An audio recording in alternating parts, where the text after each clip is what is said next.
Tanah nih, tanah. Iya. Ini ada pengacara sih, gue nggak tahu. Metong hidup lagi. Oke. Oke Bang, update sedikit soal persidangan nih, soal kasus tanah. Seperti apa sih Bang Adalari? Tanggal 10 kemarin, hari Kamis ya, mengulang persidangan yang 2 minggu yang lalu tidak jadi karena dikabarkan 2 minggu yang lalu itu salah satu tergugat ya,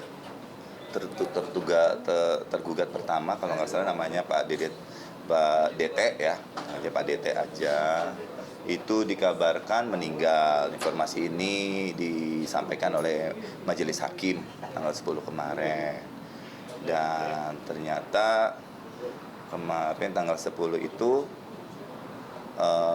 prinsipal nih yang namanya Bapak Dede ternyata hidup kembali gitu. Padahal saya udah sempat di salah satu stasiun TV karena memang saat itu ada kalendernya untuk tampil di TV bertepatan 1 hari setelah sidang 2 minggu yang lalu, itu menyampaikan diduga memang sudah berulang Bapak DT. Oh, jadi kita diundur 2 minggu hingga tanggal 10 kemarin dan ternyata hidup kembali.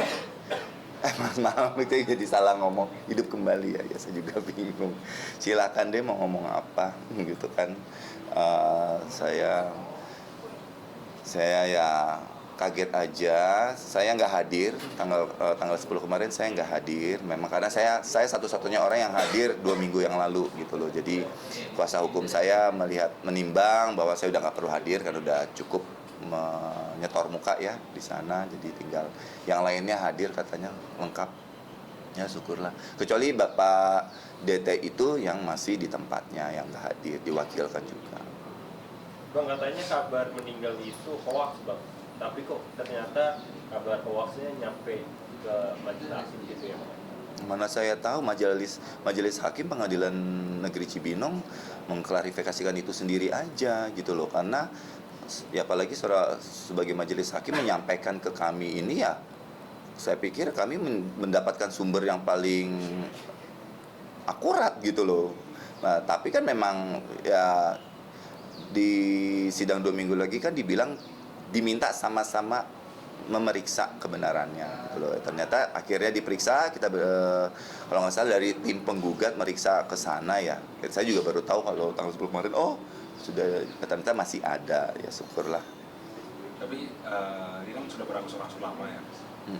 Mungkin ada finalnya nggak yang harus entah di penjelasannya atau buktinya itu mungkin kapan?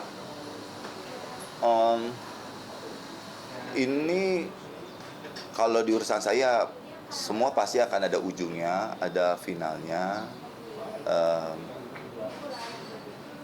Namanya kalau masuk peradilan itu ya susah ya, kita masing-masing pihak itu kalau merasa benar itu kan rasa tidak puasnya itu ya ada ya di pengadilan itu kan, kayak buktinya kalau saya tuh sampai PK kemarin ya, saya lagi selesai PK saya kalah, saya dapat gugatan baru kan dari yang diduga salah objek segala macam itu kan ya. Jadi ya apapun kebutuhannya untuk mencapai titik terang tersebut ya harus dicapai, harus dilewatin semua. Jadi saya di posisi pasrah pada dasarnya, saya sampai nggak bisa bilang apa-apa ini udah bahasanya udah bahasa formatif sekali ya, bahasa hukum formatif gitu. Jadi saya udah nggak ngerti apa-apa, saya cuma bisa menyerahkan data yang ada di saya dan kebenaran cerita yang ada di saya. Nah, jadi yang meluruskan kembali, yang fight ini ya kembali lagi memang dari tim kuasa hukum tentunya. Karena saya udah,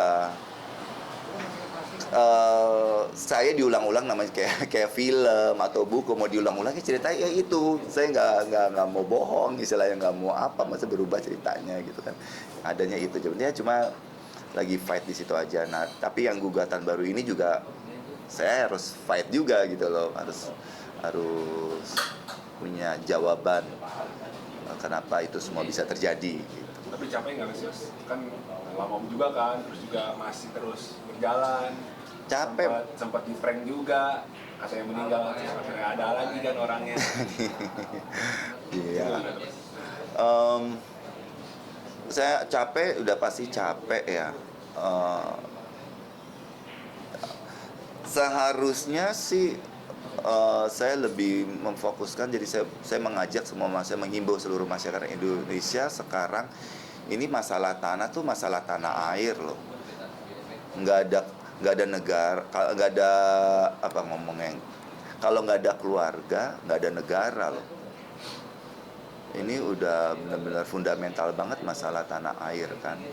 Kalau kami warga negara Indonesia tidak punya kejelasan kepastian yang kuat atas tanah air kita sendiri ini, wah. Jadi silakan saya dijadikan role model untuk masyarakat Indonesia untuk menimbang, tolong. Karena gini ya, saya ini banyak tiba-tiba muncul bapak-bapak ya yang tinggal, ada yang di kompleks ini, termasuk bagian besar itu orang yang tinggal di wilayah saya ini, yang mulai muncul suaranya kalau mereka sebenarnya kurang lebih punya problem yang sama sama saya, tapi mereka tidak punya daya upaya, mereka pasrah. Saya menyayangkan mereka nggak mau bersatu. Saya minta semua warga berhak ini bersatu untuk merapihkan keadaan ini semua ya. Gitu, apapun perihal masalah surat-surat tanahnya masing-masing ada kasusnya, tapi segera dirapikan. Kalau enggak, waduh, apalagi yang tinggal di komplek nih, yang beli sama developer. Ya, saya juga barusan mendapat nasihat kalau beri rumah di sebuah developer, itu developernya udah dapat pengesahan pengadilan nggak, udah beres belum urusan tanahnya sama waktu tempat pembebasan tanahnya kayak gitu. Jadi ya saya mengimbau masyarakat jangan mengulang kesalahan yang sama saya gitu loh. Jangan sampai terjadi yang seperti saya lah ya. Jangan terjadi seperti saya. Jadi dicek lagi gitu kan. Dan juga udah bukan zamannya lagi kita untuk percaya kepada para staf ya, aparatur negara yang bertugas dan yang paling dekat sama masyarakat, itu nggak bisa. Jadi ya udah, kita harus benar-benar cross check satu sama lain gitu segala macam kebenarannya. Kalau dulu kan saya cuma kayak apa ya, misalnya akte pengurusan sampai akte jual beli terjadi, itu kan saya kepercayaan tuh saya kasih sepenuhnya kepada staf ya, perwakilan warga gitu. Saya nggak usah sebut ya. Saya minta tolong gini kayak itu yang terjadi.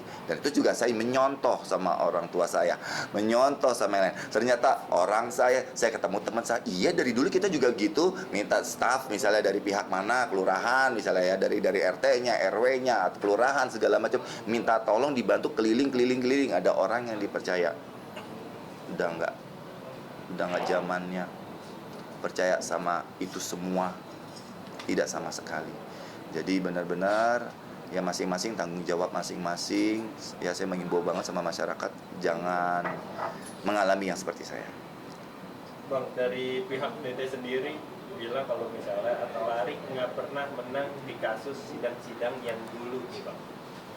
Seperti apa nih Bang? No comment. Menang kalah di negeri ini saya nggak percaya. Nggak menang. Cuma saya punya cerita, kembali lagi cerita saya diputar-putar, cerita saya cuma itu, saya punya satu cerita itu aja. Jadi saya memperjuangkan kebenaran cerita yang saya jalanin dalam hidup saya nggak mau ngarang-ngarang, bukan ngarang, bebas.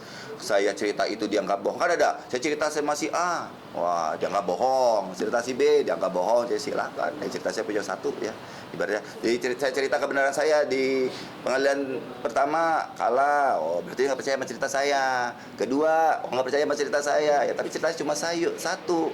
Tapi kan masyarakat bisa menilai, ya kan pemimpin bangsa ini juga bisa menilai, itu aja.